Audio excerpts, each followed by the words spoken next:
চমৎকার ঘটনা বলি। ইসরায়েলের জামানায় একজন ব্যক্তি ছিলেন যে ৯৯টা খুন করেছিলেন। তখন এক আল্লাহওয়ালার কাছে গেলেন।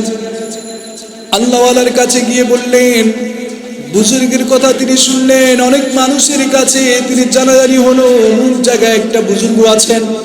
তার কাছে গিয়ে বললেন যে আমি তো ৯৯টা খুন করে ফেলেছি, আল্লাহ কি আমাকে মাফ করবে নাকি? তখন সে এমন কাজ করলে, তুমি তো মানুষ খুন করে ফেলেছো, একটা না দুইটা না, টোটাল ৯৯টা খুন করে ফেলেছো, তোমাকে আল্লাহ মাফ করতে পারেন?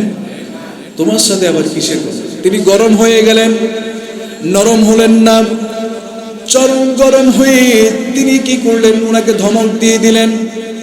সেই ব্যক্তিকে ধমক দেওয়ার পরে সে ব্যক্তি বলল, যেহেতু ৯৯টা খুন করার পরে আমি যেহেতু মাপ পাবই না, আজকে তোরে দিয়ে আমি সেঞ্চুরিটা পূরণ করে ফেলি, তোরে দিয়ে আজকে সেঞ্চুরি পূরণ করে ফেলি। দিল খুন করে ১০০টা কি। এরপরে আবার তালাশ করতে লাগলেন, আবার তালাশ করতে লাগলেন।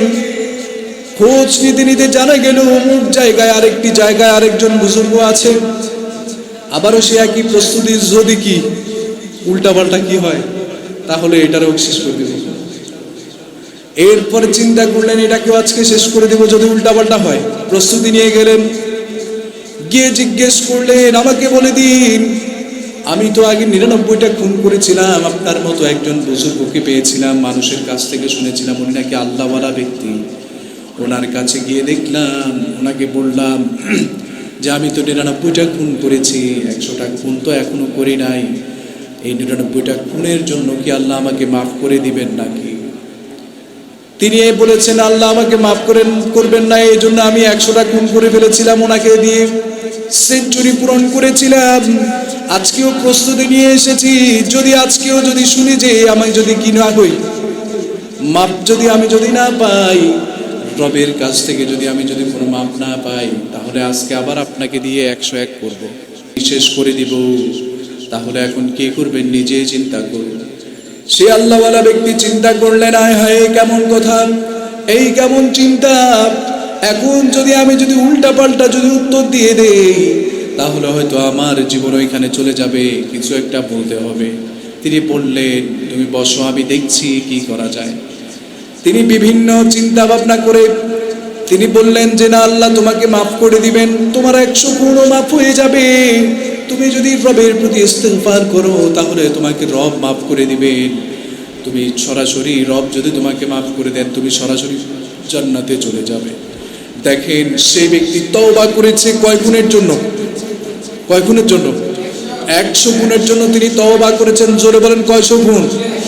১০০ গুণের জন্য তিনি তওবা করলেন। ওই বুজুর্গের সামনে তিনি তওবা করলেন এবং তিনি আল্লাহর পথে ফিরে আসলেন। আল্লাহর পথে ফিরে এসে তিনি যখন বাড়ি আসবেন, বাড়ি এসে তিনি যখন রেস্ট নেবেন চিন্তা করেছেন। বাড়ি আসার পরে তিনি যখন দেখলেন একটু পরে তো ওনার শরীর খারাপ করছে, রাস্তার মধ্যে তার শরীর খারাপ করছে। এমন সময় আজরাইল আলাইহিস সালাতু ওয়াস সালাম এসে তার রূহ কবজ করলেন। এরপরে আজরাইল আলাইহিস সালাতু ওয়াস সালাম নিজেও চিন্তায় পড়ে গেলেন, হায়রে একটু আগে যে ব্যক্তিটা কিনা খুনের চিন্তা নিয়ে এসেছিল, সেই ব্যক্তির এই লাশ, সেই ব্যক্তির আত্মাটা আমি কোথায় নিব? রবকে জিজ্ঞাসা করলেন, ইয়া রব্বি, আমি কোথায় নিব এই ব্যক্তির এই আত্মাটাকে? রব বললেন, তুমি মেপে দেখো সেই ব্যক্তির জান্নাতের এবং হেদায়েতের পথ কতটুকু, আর যে পথটুকু সে মারিয়েছে সেটা কতটুকু, খারাপ কাজের পথ কতটুকু দেখো। এরপরে সেই ব্যক্তির কথা চিন্তা করে রব্বুল আলামিন তিনি জানতেন যে সেই ব্যক্তি হেদায়েত প্রাপ্ত হয়ে বেশি দূর আসে নাই, অল্প একটু আসার পরে সেই ব্যক্তি কি হয়ে গিয়েছে? মারা গিয়েছে। এখন রব কি করবেন? এখন রব সে অল্প জায়গাটাকে বিশাল লম্বা করে দিলেন। জোরে বলেন আল্লাহু আকবার। বিশাল লম্বা করে দিলেন। রবের রহমতে সেই ব্যক্তির আত্মাটাকে সরাসরি জান্নাতে যিনি দিয়েছেন তিনি কে?